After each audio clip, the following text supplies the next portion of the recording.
Okay, so in this big idea video, we're going to talk briefly about the history of oral histories. And this is a huge concept. I mean, this is like a multi-class, multi-discipline idea, the idea of oral histories throughout the history of the world. So we're not going to get into everything here in the next several minutes, but just to give you guys an idea of where, this practice comes from.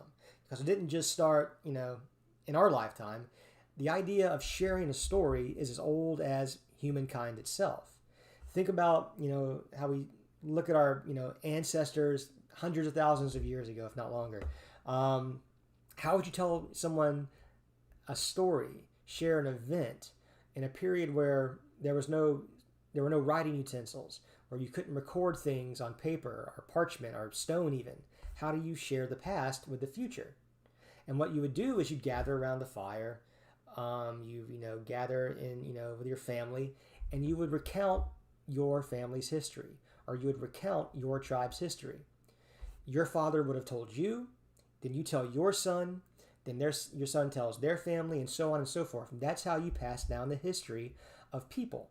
You communicated it orally in a time when writing and recording wasn't, available.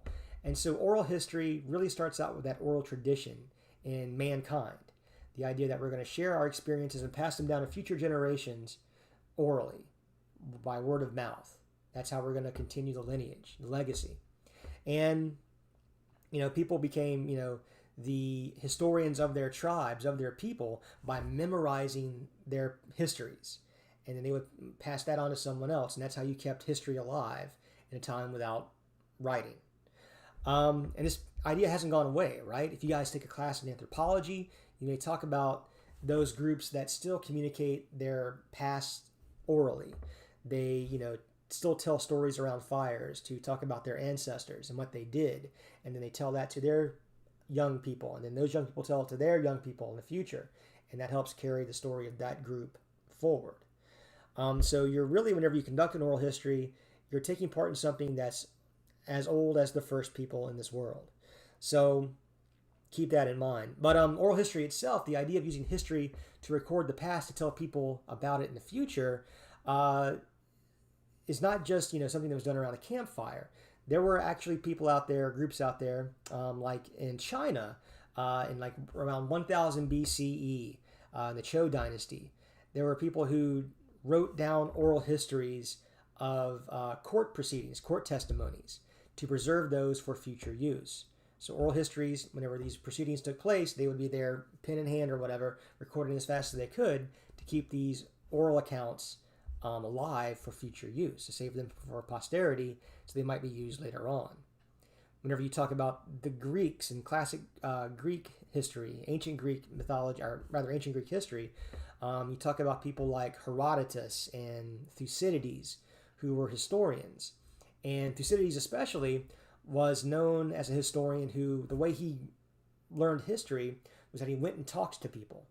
He talked to immigrants. He talked to citizens of Athens. He talked to warriors who had fought in battles, and he would record their stories. And that was how he wrote history, through the stories told to him by other groups. So again, that's an oral history, and using oral history to build histories of people, to build histories of groups, and to retain knowledge for future generations, like oral historians do now. And so that goes on throughout time, right? There are always this, people listening, people writing down things, and saving that history for the future through what they hear. And that's kind of how historians work for the longest time, until about like the 19th century, so in our story, until about the 1800s, when there's this huge scientific revolution, especially in academia, where we begin to think of academics as scientific in their process, hypothesis, testing, using research and empirical data to tell stories. So history became almost like a science during this period, where we much preferred using data like archival records, data such as government documents. These were these sort of official documents. These were documents that didn't have any sort of bias or emotion to them. And so historians, to be more scientific to a certain degree, kind of embrace the idea of using these types of documents to tell history, to get rid of the oral history part, the human side of it, and embrace the documents and embrace the more analytical side of history during this period. And oral history fell by the wayside. Ironically, at the same time, while oral history fell by the wayside, other groups picked it up. And it's during the 19th century, especially by the end of the 1800s, that you get the emergence of journalists who conduct interviews with people to find out information. You get anthropologists and ethnographers who want to preserve the past of different cultures. And what they do, a certain group anyway, in the United States will go out to American Indian reservations, and using the phonographs of the day, you guys have seen images of those old types of record players, right? With the little box and the really big like horn thing on it.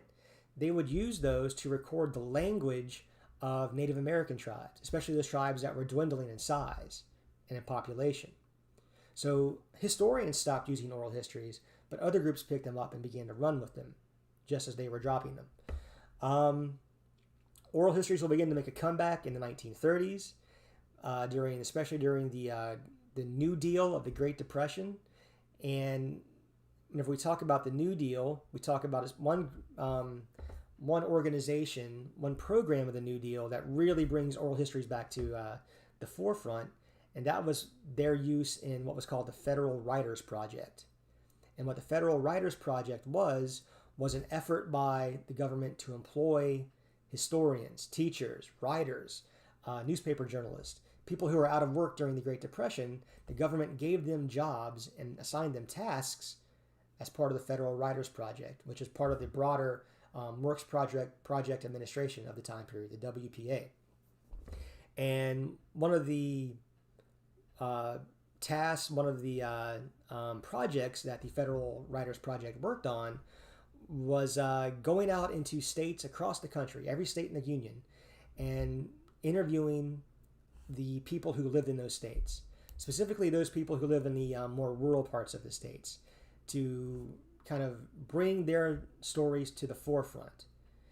These were writers and teachers and authors who went into the rural parts of Georgia and Alabama and Michigan, and they recorded the lives of people who were living in these rural areas, what they did, like coal miners and foresters, farmers and people like that, recorded their stories so that those stories would be available and be part of the American fabric.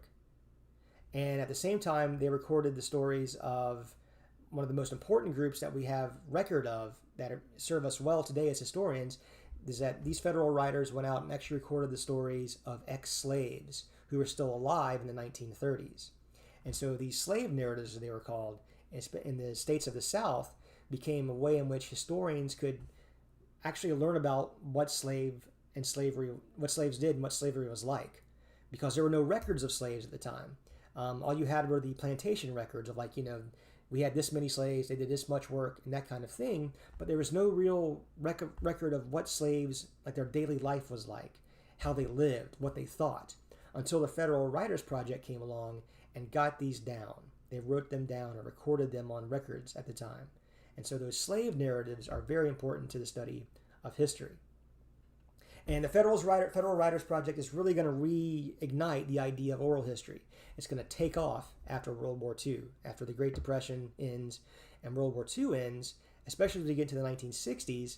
More and more people will become, historians anyway, will become much more interested in the story of everyday people. And to help facilitate the exposing those stories and bringing them to light, historians will rely on oral histories to do that. And so you get some very famous oral historians during this period doing that kind of work, interviewing the little guy, the ordinary person, and getting their story to tell the rest of the world. People like Studs Terkel, which is a documentary. He's part of a documentary you guys are going to watch in this class.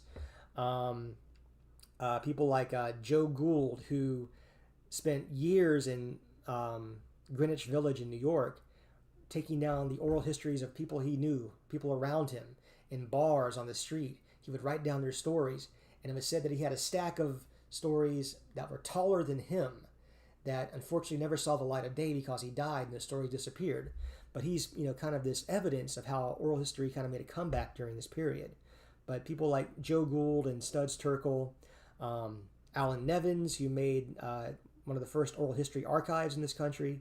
These are very important people during the 60s and 70s and into the 80s, 90s, and so on, that really brought oral history back to life to get the stories of those whose stories had not been told. And so today we build upon those oral historians. We build upon those campfire stories from thousands upon thousands of years ago. We build upon the work of Thucydides. We build upon the work of the Federal Writers Project. We build upon the work of Studs Terkel whenever we go out and we use our video cameras and our audio recorders to record the memories of our fellow citizens.